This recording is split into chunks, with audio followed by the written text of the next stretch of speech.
So I've been joking with a lot of you, and I sincerely mean this. So my job, press secretary, is usually, I'm my boss. My boss is Charlie Bolden. He's a 4-time flown astronaut and 2-star Marine general. And usually I'm the one that's like, all right, Charlie, go in there, go say this, go say that, go whatever.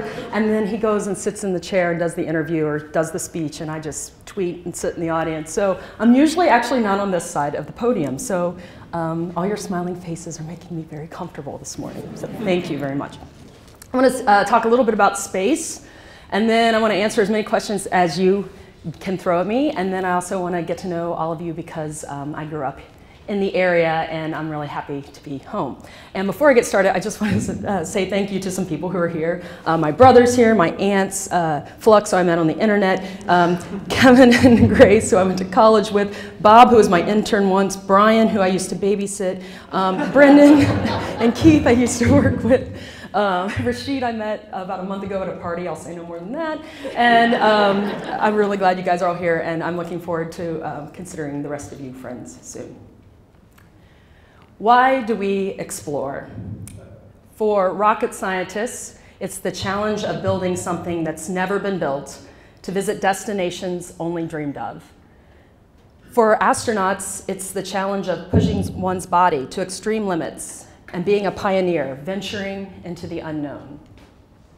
For astrobiologists, it's about the search of life throughout the universe. And for the artists, those of us in this room, the painters, the photographers, the poets, the playwrights, and the philosophers, it's the enduring question of why are we here and what does it all mean? We question, can we live in the harsh environment of outer space? How did life on Earth evolve? Did it come here from an asteroid, or did it originate from materials generated from the creation of the Earth? Can life exist on other planets and throughout the universe? Are we alone? Am I alone? I'm Lauren Worley. I'm Space Lauren on Twitter, if you follow me. I'm definitely not a rocket engineer. I'm not a scientist, even though we're all born to be one. And I'm not an astronaut because I'm too afraid of heights and small spaces, sadly. But I am an explorer. And like you, I ponder the truth about life. Now, during the day, I have a dream job. I'm the press secretary at NASA, as I mentioned, and my job is pretty simple. It's to share with you the wonders of the universe that NASA is discovering. Now, practically speaking, that means setting up press events throughout the country and the world to share President Obama's vision for space exploration. In the last 2 years, we've begun to work with 2 American companies, SpaceX and Orbital Sciences, hopefully you've heard of. Their spacecrafts are called the Dragon and Cygnus, and they're taking our cargo, the food for astronauts, space experiments, and other equipment to the International Space Station. But no astronaut ice cream that you got there in the back. Earlier this year, we made a really big announcement. Hopefully you all heard about it, but if you didn't, I'm here to tell you about it. About our commercial crew program. As you know, we ended the Space Shuttle program in 2011. That's how we used to get our astronauts to space, to the space station. We now use the Russian vehicle. It's called a Soyuz, so they launch out of Baikonur, Russia. But we want to return those launches to the United States. We want to use the Kennedy Space Center, and we want to use the expertise here in America to get our astronauts to space. And the great news is that we've selected 2 companies, SpaceX and Boeing. They're building their own vehicles to take our astronauts to space, returning those launches to American soil and taking them to the International Space Station. Some things that you might not know NASA's working on is in the area of Earth science. We actually have 18 ongoing missions right now, satellites and other missions on the space station, and they're getting really important data so we can look at our planet in a way that we haven't been able to before. Some people say Earth is their favorite planet. I don't know about you, I'm a Saturn lover myself, but But we're looking at global precipitation, soil moisture, salinity of the oceans, and all that helps us understand our changing planet and helps us better understand what we can do about climate change. We're really excited because we're building the Space Launch System. It's going to be the biggest rocket ever built, and it's going to launch our Orion crew capsule, America's next spacecraft, taking American astronauts to the moon, to an asteroid, and onto Mars. Now, did anybody catch our test flight of Orion on December 5th? Yeah, all right, you guys are awesome, because it was happening early in the morning and we had a scrub the first day. Okay, for those of you who didn't wake up at 7 a.m. to watch a spacecraft, on December 5th, our country, America, went farther into space than we have been in over 40 years. It's an unmanned Orion test capsule. It was carried to space atop a Delta IV Heavy rocket. It's the biggest rocket I've ever seen. It's really, really big. And it traveled, as I mentioned, traveled to space farther than we've been. So about 3,600 miles beyond the Earth. That's about 15 times where our International Space Station is now, which is about 250 miles above the Earth. So it went around the Earth twice, came in at a screeching 20,000 miles an hour and through the atmosphere, slowed down to a perfect 20 miles per hour, where it plopped down on top of the Pacific Ocean, and the Navy guys raced out there. Any Navy guys in here? All right, yeah, hoorah? I don't know what they say. Anyway, raced out there to recover just like we recovered the old Apollo missions. And something that was very touching, we actually had old Apollo guys on the ship coaching the young guys on how, here, let me tell you how to bring a spacecraft back to Earth. It was truly a wonder to behold. The images we got back of Earth were just gorgeous, and it's a really important step in NASA's journey to Mars. Now, occasionally, I get to wear a bunny suit in a clean room where satellites are being built. That's me. You can't tell. I'm looking really serious there. I'm studying. And I even get to meet an astronaut or two. Now, we have an unofficial, and I mean really unofficial mantra at NASA headquarters. So I know this is being recorded, but you know, it's not my boss's mantra.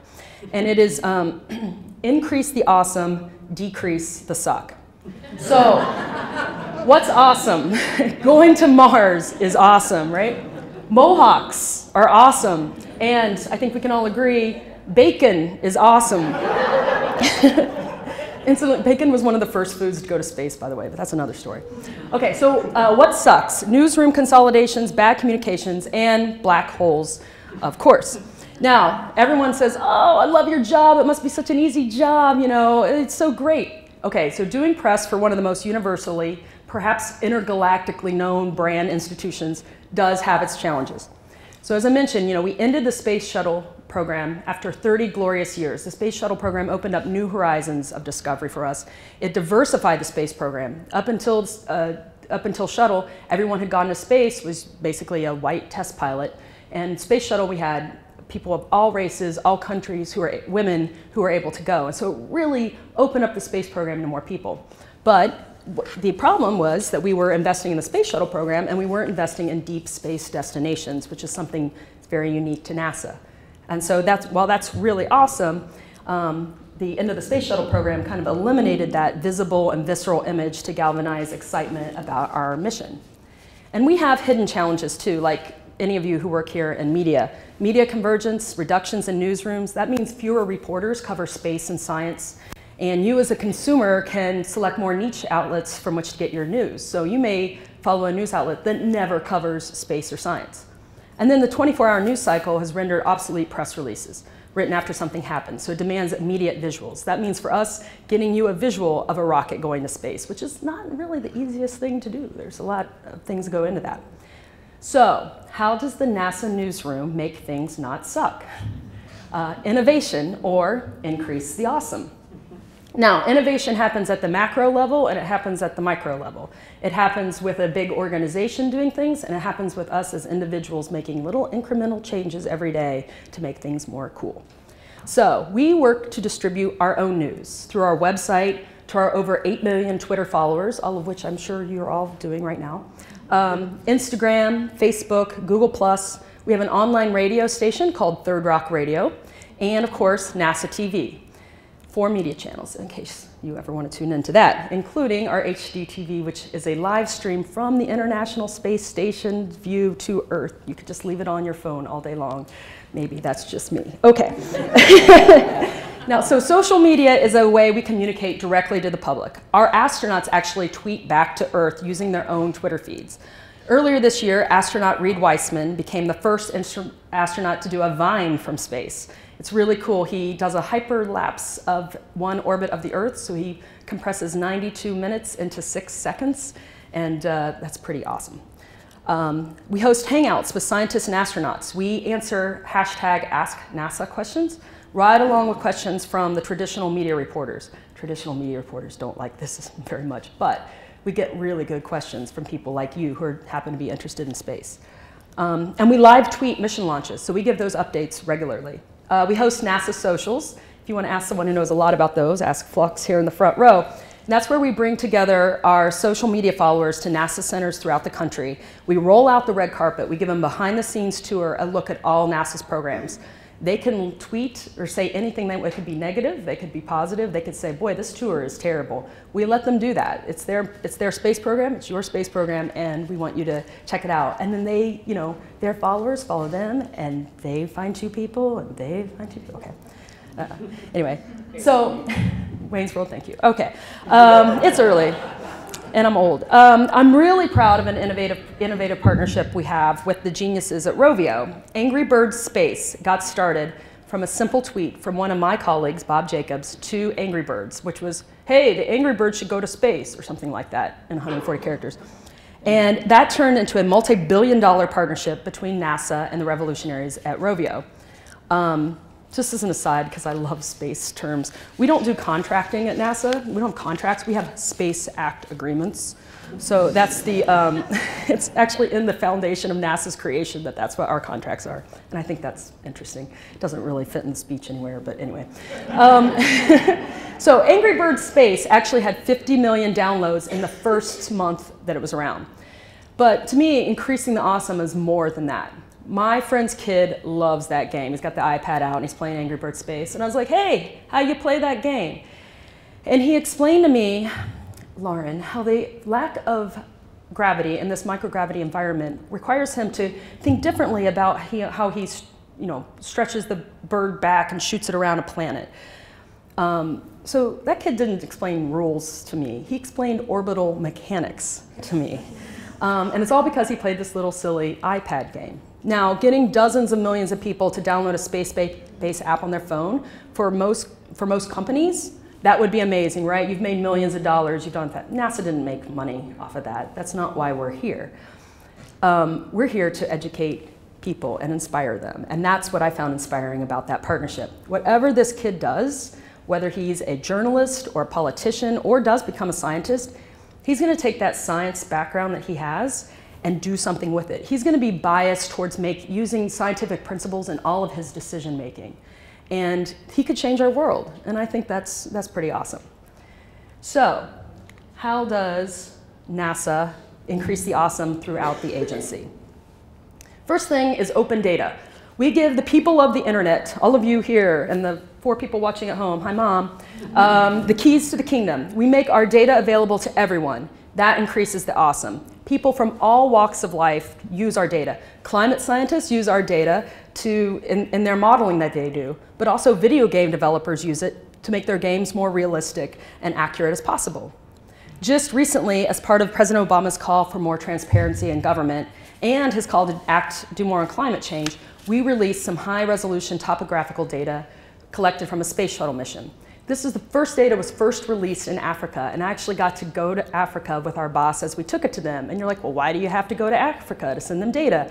And that's because they don't have broadband connections strong enough to download this data from servers, right? It's, think about the early days of the internet. So we were able to go, we met with the heads of 20 countries, here's your data. And they're going to use this now to better understand their resources, rainfall as it hits, and they can see, the reason why that's important is, rain, if you live in a country where you don't get a lot of rain, Rain is coming down. You need to know which side of the mountain it's going to fall on. This is the side, then we'll put the collection units. This is the side, then we'll do this with. So it's really important for them as they're resource mapping to understand this data. And this is unique stuff that only NASA could give them. But who would think that the guys in space, right, are bringing that down? We partner with commercial companies and nonprofits. NASA, as you know, owns some of the most epic buildings, launch facilities, testing sites in the world. But we don't need all of them anymore. So by opening up our facilities to commercial companies like Boeing, SpaceX, Orbital Sciences, Blue Origin, and tons of others, we can bring down the infrastructure costs of spacecraft development, thus getting more people to space than the 547 people who've been there up to this point, including Kevin Necessary and Andy. I mean, I can't make any promises, but I know you'd go. And incidentally, Procter & Gamble is actually in on this game. The International Space Station is actually managed by a private organization that works with companies to get them to do science experiments in space. I can't tell you what that experiment is. I don't know. But I do know that the reason we do science experiments in space is because cellular development accelerates in space. So we can grow stuff in a petri dish faster in microgravity than here on the ground. And if you're working to develop a drug or a product or something like that, you want to be in space because you can get your results faster. And so that's what they're doing up there, among other things. Prizes and challenges. Prizes and challenges are not necessarily a new way of doing business. Anybody read the book Longitude? Nerd, okay, all right. Nerd list. If you did pick it up, it's a short read. Neil Armstrong did the foreword, and it's all about how we discovered how to measure longitude. We always knew how to do latitude, but longitude's a little bit trickier to figure out. And seafarers could never get the clocks right. That's why they kept ending up in places where they weren't supposed to be, like America.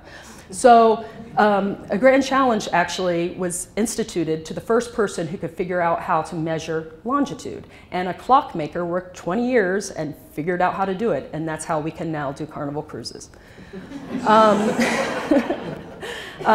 So are there any app developers in the room? Aspiring app developers in the room? People who will want to be an app developer after I tell you this. Right now, NASA has, we do Space Apps Challenge, where we go out to the public and say, hey, we have a problem, we need someone to solve it, and here's our challenge. So we're actually going to award $35,000 for people who create an app that help us use this Earth science data that we have. Ones and zeros don't mean much to people, but if I have an app that processes information that says, okay, it's going to rain tomorrow in Southern California and it's going to be washed out because of the drought they've had, that's really critical stuff. So I don't know, figure out how to make an app and sign up for it. Now we have a current grand challenge. This is a map of all the asteroids that we know that are orbiting our, you see Mars there, you see Earth there. Yep, those blue trails are the orbits of asteroids. That's not to freak you out, it's just science. So we have a grand challenge. We want to find all asteroid threats to major populations and know what to do about them. Turns out we're smarter than the dinosaurs. Also turns out that Bruce Willis isn't going to be around forever to save us. So we're using a lot of our epic telescopes to actually search for asteroids. Just like a batter can't see a pitch coming the direction of the sun, our telescopes can't see asteroids coming the direction of the sun. It's too bright. So we've got to do something about that. Now, we've identified most of what we call, I don't want to scare you here, we call them city killers at NASA. That's just a technical term.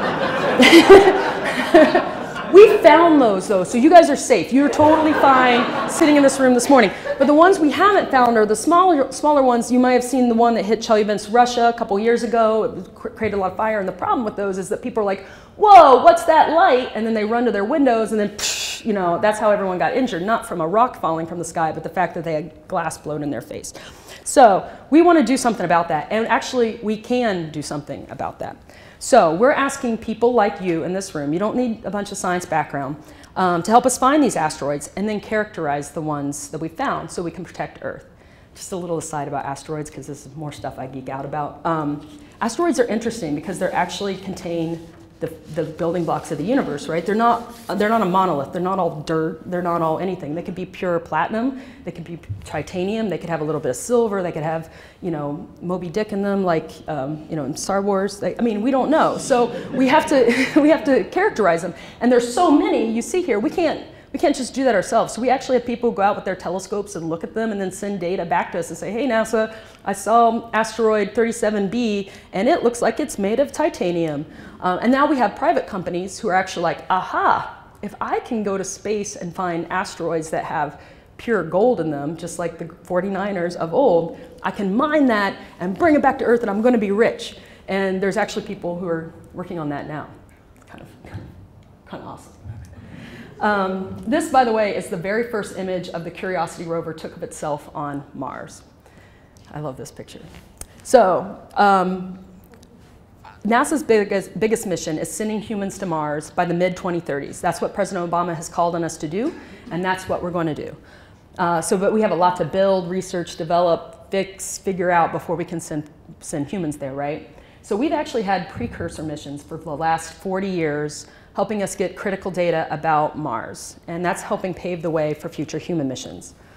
In March, astronaut Scott Kelly, the one on the right, will be the first American to spend a year in space. And that's significant because a Mars mission is at least 8 months to the planet. Depends how long you want to stick around there. If I feel like we're going to send people there, maybe keep them there for a few months. I don't know. How long would you say? A year? I don't know. What? Something like that. Okay. And then we got to bring them back, which is critical. But we don't know what the effects of a long duration mission is on the human body. So Scott Kelly's going to go to space. He's going to live in the International Space Station for a year. And we're going to, meanwhile, back on Earth, we're going to study his twin brother, Mark Kelly, who's also the husband of Gabby Giffords, if you need some political context there, to better understand the long duration of space flight. So I guess Mark's going to sit at home and eat Doritos while Scott sits in space and eats space food, and then we'll study them. As I mentioned, you know, right now it takes 8 months for us to get to Mars. So we've got to get there faster, right? That's the goal. If we can get there a little bit faster, that's less radiation our astronauts are exposed to. It's also more time they can spend on Mars doing research and bringing stuff back. And why do we care about Mars? It's not just that it's a cool thing to do. Mars tells us a lot about Earth, right? This solar system was created around the same time. So the more we know about Mars, the more we can better understand our own planet. Mars has less of an atmosphere than Earth. We don't know why yet. We want to find out what's happening to our atmosphere. They have a magnetosphere that's basically gone. We don't know why that is either. So the same things happening to Mars could happen to Earth, and we want to find out why. And also, it's pretty cool. So we're working on building, we don't have a warp drive yet, but we are working on propulsion technology to get us to Mars a little bit faster. And we're going to study this in our asteroid redirect mission. And I can't remember who I was talking about with this earlier, so I just want to run you through it because this is so zany. It's that awesome. So what we're going to do is we're going to send a robot out to the asteroid belt. We're going to find an asteroid that we've previously decided that one looks kind of interesting. We've got a couple. We might grab it in a big cinch bag. We might grab it with a claw. We might break off a piece of it and bring that back to Earth. But we're going to tow that back to a very stable orbit around the moon. Stable, by meaning it'll stay there at least 200, 250 years. So you guys are all safe. You don't have to worry about it. It's going to stay there in that orbit around the moon. And we're already planning to send astronauts to that part of space as we're studying our spacecraft. So the astronauts are going to go there. They're going to interact with the asteroid. They're going to chip off pieces of it. They're going to see how hard it is to move. Can they just kind of push it? Or is it more than that? They're really going to test this whole idea out. And then they're going to come back to Earth, and we're going to study the asteroid. And all of that's really important because it's going to help us on our journey to Mars. Ultimately, I could talk about this all day, but why do we do all of this, right? I believe the mechanics of how we get to space and how we share our story are really inconsequential to why we do it. Now, we live on a planet that we believe is 4.54 billion years old, with more than 7 billion fellow inhabitants who speak nearly 7,000 languages. For the past 14 years, we've had humans orbiting our fragile oasis in the football field-size laboratory 250 miles above the Earth, the International Space Station, orbiting around us at 17,500 miles an hour. And not a moment have we not had an American up there. Our planet rotates miraculously and perfectly on its axis 92 million miles from our sun. We reside on the third of 8 such planets orbiting in our solar system, plus 5 dwarf planets for you Pluto lovers. Okay.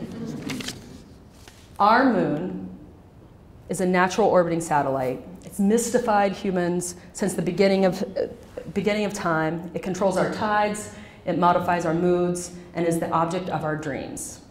And our moon, while it's special to us, is one of 166 known moons in our solar system alone. Our sun, our star, is one of 100 billion stars we believe exist in each galaxy. And there are 100 billion known galaxies in our universe. Our universe, which we believe is 13.8 billion years old. Now, I'm not a physicist, I'm not a rocket scientist or an astronaut, I'm not even an artist. But I'm blown away and compelled to share this amazing knowledge that we as a human race have gleaned about our place in the universe. We still don't fully understand how the universe originated, how life on Earth began, how it thrives at the deepest depths of our oceans, atop mountains, in deserts, and even in the cold reaches of space. When we look at these images, when we stand next to a rocket, when we learn about the findings of our astronauts and our satellites and our robots, we can seem pretty small and insignificant. And I guess that's why we have ceremonies and rituals and Cincinnati Creative Mornings and our families and our friends to provide significance to our lives. I mean, civilizations have risen and fallen to give structure to the collective human experience. And in that sense, NASA's social media and public outreach efforts likewise give meaning to all of this. That's how we innovate. That's how we increase the awesome. Now, I'm surrounded, by the way, that's us, that's Earth. That's the view of Earth from Saturn. I love that picture too, sorry. I'm surrounded by an incredible community of people, 18,000 NASA employees, thousands more who work for our contractors, millions of social media followers, and throughout the United States and the world. And NASA discoveries will tell you the way the universe is. But we rely on the scientists, the teachers, the accountants, the lawyers, the philosophers, engineers, press secretaries, and all of you in this room, all of you with unanswered questions, to tell us what that means. Armed with the knowledge of these explorers at my fingertips, and after 3 years at NASA, I can now answer 2 questions. We are not alone, and I am not alone. These are images people took when the Cassini spacecraft was faced back at Earth, and we asked people to go outside and wave at Cassini. People from all over the world did that and sent us their selfies, and we created this composite image of Saturn. We are surrounded by dreamers searching for the meaning of life. Our search for life gives meaning to our lives. And that is truly awesome, and that is why we explore. Thank you.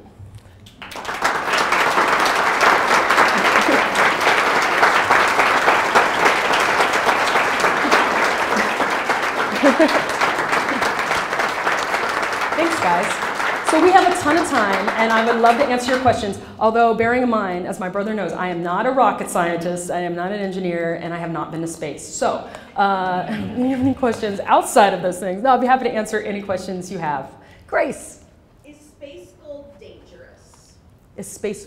Like, if somebody finds an asteroid that's full of gold, like, could you actually bring it back, or would it be dangerous? We don't know. I mean, theoretically, it's not dangerous, right? Because asteroids hit the Earth all the time. Now, typically, because they're so small, they burn up in the atmosphere. So if they got up there, they'd probably mine it. They would bring it back safely, though. You know, in a Ziploc bag, maybe. Well, like when an asteroid hits, sometimes, like, it's like, don't touch it. Right. And, well, mostly because we don't want kids to get hurt. But when the Dragon spacecraft, for example, came back from space, within hours of that, we had people interacting with it, working around it. So as long as they're being safe, I mean, I imagine the first time we do this, they're probably wearing their space hazmat suit, But then, 250 years from now, they'll just be up there like, clink, clink, one down. But right now we don't know, right? Because we don't mine asteroids at this point. So I guess that's a question to be determined. I think it's a great story we should find the answer out to. Flux. I've had people actually here today, and I've had other people ask me or say, I can't work at NASA because I'm not a rocket scientist. What do you say to those people? I'm not a rocket scientist either. So I have a journalism degree from Kent State. Any other golden flashes in the room? Yeah, everybody, okay. And I never thought I would ever be working at NASA. I mean, I was in the science fair as a kid, but I didn't, study science in college or anything. And I actually worked in campaigns and politics. And but it turns out NASA needs all of us. They need rocket scientists and they need engineers, but they also need communicators and they also need graphic designers and imagers. And we need people who work at NASA TV to share our images.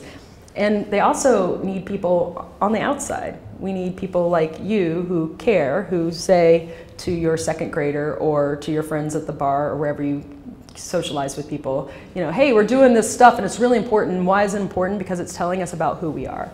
And so I can't get you a job at NASA or make you an astronaut. However, the easiest place to apply, and this is no joke, is USA Jobs. We actually post our astronaut openings there too. So we had 6,200 people apply to be astronauts in the last class. That's the second highest number of people who have ever applied to be an astronaut in one grouping. We accepted 6. You can imagine how incredibly talented these 6 individuals are. Most of them speak multiple languages. They are uncomfortable in confined spaces and with the concept of being in space for 6 months. And also they just really work really well together. They're kind of incredible people. We have a Marine helicopter pilot who's a woman. I mean, they're just really, really interesting emergency room doctor, really interesting folks. And it's the first time we've had a class that was evenly split, 3 women, 3 men. So we're talking about kind of the diversity of the program is kind of interesting too. So apply next time. You got to apply a couple times. Rick Mostracchio came back from space and he told me he applied to be an astronaut 9 times. And he finally got it. So, I mean, he didn't give up on any of those 9 times. He did everything. He probably was sweeping the floors at a Johnson Space Center. I don't know. He eventually worked his way up to be the guy that talks to the astronauts. Like, don't worry, everything's notional and nominal down here on the ground. Well, everyone's freaking out. And keeping the astronauts cool. Yeah.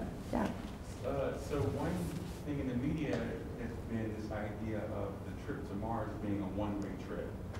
But you said earlier that NASA doesn't do one-way trips. There is an organization called Mars One. And they're interested in doing a one-way trip. One thought is to send like a couple to go and to go be there. I mean, we know kind of what we're going to find when we get there. One of the considerations for us is actually sending robotic precursors. They're going, and this is stuff I geek out about, I'm sorry, I'll try not to go on too long. But we're actually working on self-replicating robots, right? So when the robots get there, then it makes its own self, and it makes its own self again, so that we can use that little army of robots to get there. Why would we do that and not just send the army of robots? Because it costs a lot of money to send stuff to space and takes a lot of time. So if we can send a 3D self-replicating robot to space to replicate itself once it gets to Mars, then we don't have to send all that stuff to space. Similarly, then it can start, I don't want to use the word terraforming, but it can start like growing some of our own food there. It's really important for astronauts' well-being to eat food. Food that tastes good, because you don't want to just eat MREs all the time. And then when they get there, what we're thinking right now, there are these lava tubes on Mars. And so we're actually thinking we'll just drill down into those lava tubes and the astronauts will just live under there. So that'll help protect them from the harsh radiation environment. Because Mars doesn't have that strong atmosphere, we are worried about the effects of radiation on them. And this is actually a huge concern for female astronauts, because we as women are exposed to radiation earlier in life than men are, just through our medical histories and what we do. So we want to send experienced astronauts, but all of those astronauts will have been exposed to radiation on the space station. So we want to make sure that we do get them better protection. And then the big kicker, and this is why we have to do all this propulsion research, is getting them back, right? So we can't build a rocket on Mars and then send it back. So we have to figure out how we either send the rocket ahead of time, or then it's 3D printed once it's there to build that rocket, and then figure out if there's stuff on Mars that we can actually use as propulsion to get it back. But we're not going to do a one-way mission. Once NASA can do that mission, we're going to send the people there, and they're going to come back. Yeah? So how do you create the communications voice for NASA? That's a great question. Thank you. And it's in my bailiwick. It's in my wheelhouse. Thank you. So we do this a couple different ways. And just like in campaigns, the most effective way to campaign to someone is go to them and say, I would like your vote, right? It's the same way with NASA. And if any of you followed the Mars Curiosity rover, it has its own Twitter feed. Curiosity is a young woman. That's by design. I mean, we thought about what is Curiosity? Curiosity has the voice of an excited, like 15-year-old girl. She is voiced by 3 women who work at the Jet Propulsion Laboratory who write her tweets for her and have kind of that hive mind thing where they're all kind of bouncing jokes off. Is this too generational? Is that not? Will people get that? Kind of thing. They really think through strategically, how do we give a voice to that mission? And it's changed the world, right? Because people are like, there's even a sarcastic rover spinoff who's also really funny, by the way. He's a Canadian comedian who interacts with the rover. And so that's really important. I think from our point of view, it's keeping that sense of wonder in everything we do. Everyone, in any line of work you do, whether you're working in government or your schools or wherever, you kind of get drilled down in that monotony and the boring, the paperwork and all the things. And that happens at NASA too, right? We got a lot of paperwork, we got a lot of numbers, everything's cataloged and all that kind of stuff. And sometimes engineers and scientists think that way. And so it's really incumbent on communications people like me to be like, wait. Are you telling me that we just saw the brightest light in the universe from a test rocket that went, so far up? That's really cool. And what's cool about social media is that it's a way for us to be like, what? We can actually share with you in a much more conversational way that you can't do in a press release, right? I can't just be like, write a headline for a press release. Oh my God, we found methane on Mars. But I can tweet that. And I think that's really important. And it's also giving creative, it's giving your team space to do their work. So NASA has 8 million Twitter followers. I don't know how many Twitter followers like Macy's or Walmart has or whatever, but I can guarantee they have more than 2 people running their Twitter feed. And we have 2 guys who run it. They sleep sometimes, not a lot. They always look tired every time I see them, but they never quit because they're like, but this thing's happening at 2 a.m. But then each of our public affairs officers, and we've got guys that do, and guys, there's gals who do, they specialize in astrophysics, astrobiology, earth science, Mars, International Space Station. They are all subject matter experts in their own right, and they have the responsibility of communicating directly with the scientists and the engineers and the program managers, and then getting that word out. So they've got a lot of freedom to mess up. And so far they haven't. I think one person at the very beginning of NASA's Twitter feed accidentally tweeted him, it was a tweet he meant from his personal account, but it was about pizza he was eating, so it was okay. So we do stuff like this year, who was it? I mean, there's celebrities and stars who tweet at us and we'll tweet back, and that's kind of fun, right? To have a little fun with it. Not all brands can do that, but I think a lot of brands can take a lesson from NASA and be like, hey, how do we get in people's homes? How do we meet them where they are? Yeah. So from a press secretary perspective, how do you deal with internet trolls? That seems like that would be an important block.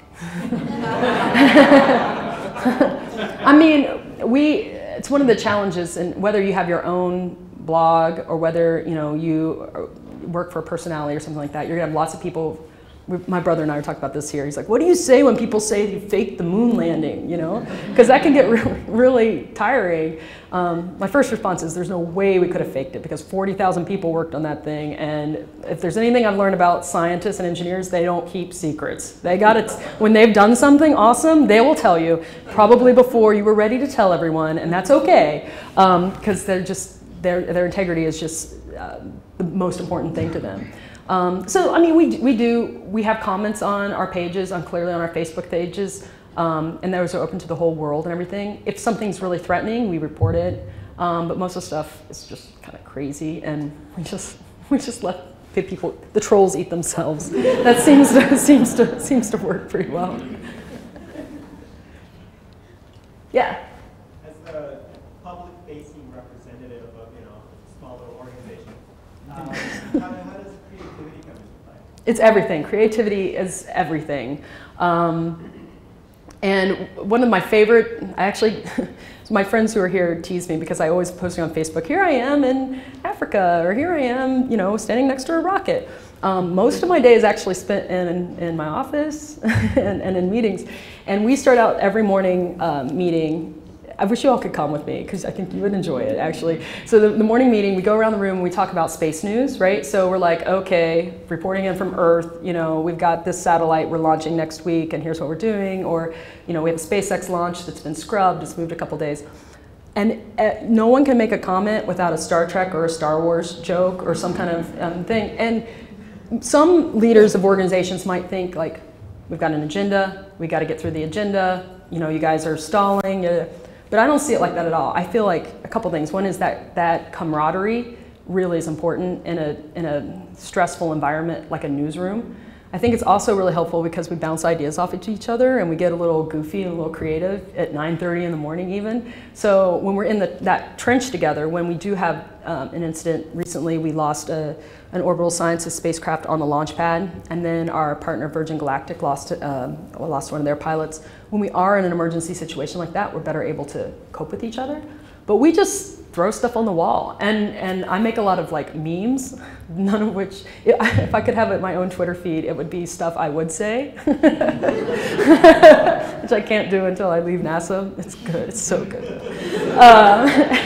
And one day I heard someone down the hall screaming, I know it's tough, it really is rocket science, and he was arguing with someone, so he was really angry actually, and I just thought it was the funniest thing. And then 20 minutes later, he's like, I know, I'm not a pilot like you are, or something. And I was just like, oh my God, you guys are cracking me up. I think having an environment where you're allowed to mess up is really important too. And one of the things that I tweet my own, it's not an official Twitter account, that's actually encouraged. A lot of organizations are like, I don't want my employees talking about what we're doing on social media. And my bosses see it very differently. They're like, if you are helping other people understand space and science, then first of all, you're doing your job. Secondly, you're getting better. I become a better communicator by talking to you today and doing things that aren't really my job. And I think that that's really important in space and in everything, but especially in space. Yeah. Most people who work in creative fields kind of have to sometimes push back against that institutional fear of risk. Mm-hmm. That seems to be, something that's usually a challenge. Is that something that you have to? Absolutely. And how do you do that? Perseverance. It's a technical term. When you're working with people, every organization has this, right? We're working with people who've sent people to the moon. So, and they are by the book because safety is everything. You mess up every single widget that's on a spacecraft, we can trace back who made it, right? And these things are made all over the country. The heat shield for the Orion spacecraft I showed you was worked on in 12 different shops. Right, so we know where every little particle of that, and when safety and risk is important, especially when people's lives are involved, being cutesy about how you talk about it is not something that they really care about. So people toss around metrics, right? How do you, what's a metric? And I inspired a 7-year-old. That's no metric to that, right? I can't, show you that the last 25 tweets I sent got anybody excited about space. Well, I got 4 favorites, right? What does that even mean? So it's hard to get people to understand that. But I think for us, there was a real sea change when people saw how people interacted with the Curiosity rover.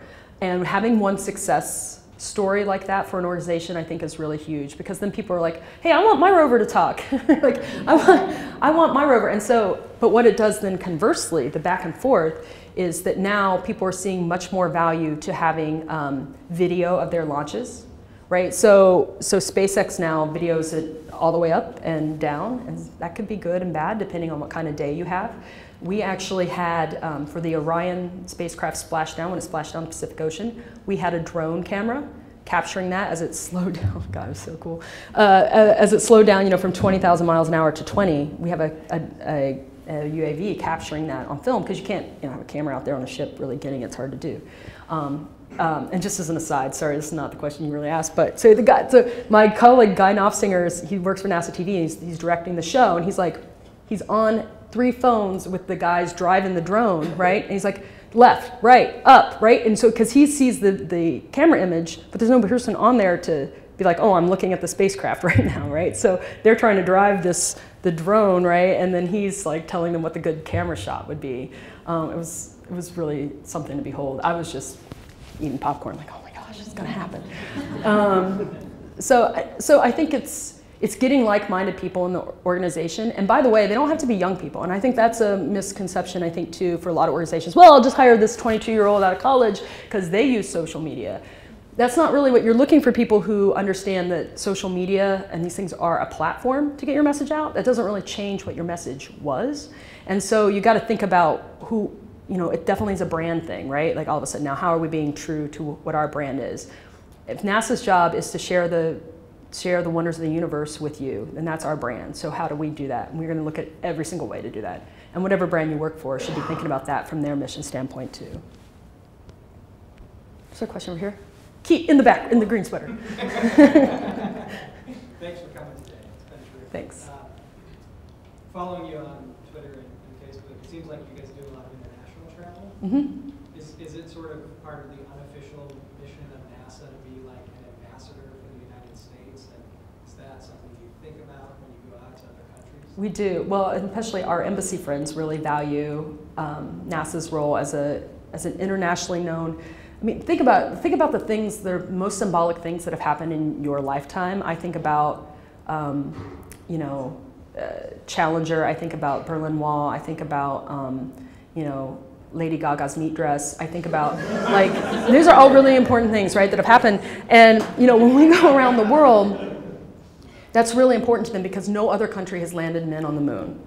No other country has their flag on another body. No other country has a rover that's roving around there. However, even though NASA kind of originated out of this, geopolitical cause to beat the Russians to the moon, which we did, now we have an incredible, it's completely different now. We actually, our chief partner on the International Space Station are the Russians, along with the Japanese, the Canadians, and the European Space Agency that's made up of 13 nations there. So our view on space is now that the international collaboration is actually so critical to us getting there because we can't, in these kind of era of constrained budgets, it's tougher to build it, but also why would we want to? Why would we want to explore Mars without all the rest of humanity coming with us? So while the United States is the undisputed leader, when we have a meeting of the International Space Station heads of agencies, my boss Charlie Bolden chairs that meeting. I mean, he's the quarterback, he's in charge, but the other countries are not only giving us money to do that, but they're providing expertise to that. The Orion spacecraft that I showed you, so I showed you the capsule, but the service module piece is actually being built by the Europeans, and we're integrating that into the work we're doing. So it's a really important piece of what we do. And also, but as you said, Keith, I can't underestimate just the inspiration factor. I mentioned we were in Africa dropping off this, we were in the area, we'll drop off this data to you. So we were there for a variety of reasons, but when we go out, we also like to talk to school kids. It's really important. So we're in this school environment, 1,100 kids come out. They have barely roads there, right? I mean, toilets are kind of a touch and go situation. There's no computers, they don't have books or anything. 1,100 kids pour out of the school to hear the first African-American administrator of NASA, who's working for the first African-American president, speak. And there's a translator and all that business. And one of the kids comes up out of the crowd. It was stuff movies are made out of. Comes out of the crowd, and he has built a robot out of Legos. And he explains to us that he's hoping that Ebola never comes to his country. But if it does, he knows that there's going to need to be robots to help the healthcare workers. And so he's built this robot, and he wants to show us how it works. And so first of all, a teenager in front of 1,100 of his classmates is going to demonstrate a Lego robot that he just built, which right there I'm pretty impressed with, because the teenagers I know don't even look you in the eye. Secondly, it worked. which was really, really cool. And the fact that we have people all over the world without even, I mean, we have internet access. I mean, my purse is like live streaming right now, right? They're so focused on this. That is incredible. And I think it's really incumbent on organizations like NASA, like USAID, like all of those to be that kind of representative for the countries. It's pretty humbling, actually, yeah. That was kind of actually what I was going to ask you about, but what country were you in Africa? Ethiopia. Okay. And then, so you say you have to bring like the data in. I'm guessing you had to just actually bring a hard copy because you said the broadband. We brought them a USB. Yeah. We didn't even put it in a nice flashy box. You know, as a press person, I'm like, can we put it in some velvet and, you know, maybe cut a ribbon? No, we just passed out in a boardroom. But, you know, anyway, sorry. I interrupted you. That entire continent, and I've been there. It's just so underrepresented in like technology and just because of just historical like education and stuff. And so, like this kid that, you know, had he maybe been born in Europe or the United States, like obviously had a great like scientific mind to be able to build a robot out of just some toys, and other people have been able to make great like design things out of what they have. And so do you know of any like partnerships or anything like that that are going in and trying to help, because there's a huge people resource there and people have great minds that just they're not being utilized because of that lack of like educational infrastructure and stuff? Like, is there? That's an awesome question, and You know, to utilize and develop and bring new ideas and. yeah. Yes, but not to the extent we could be doing it, not the incredible level of awesome that it could be at. There's NASA programs that are actually taking our educational materials to schools around the world, but what that doesn't do is the influx, right? How do I pick that awesome kid out of the group and bring him to the States to help him get educated, right? So I'm not aware of like that ebb and flow. I bet there is some work that's being done there, and I would argue that for humanity's sake, we need to do more about that. I'll try to find out. I'll get in touch with you. Tweet me. So I think our time's up. Oh my gosh, and see, this is what happens at press conferences, by the way, okay? You say there's one last question, and then somebody raises their hand and they ask you the worst one possible. Go ahead. What's been the harder job, NASA press secretary or manager of the NASA softball team? That is a great question. And given that, so I am the, thank you for that question. I am the founder and first manager of the NASA headquarters, NASA Astros. Under my management, we were actually called the Deep Space Nine, which I thought was really funny, right?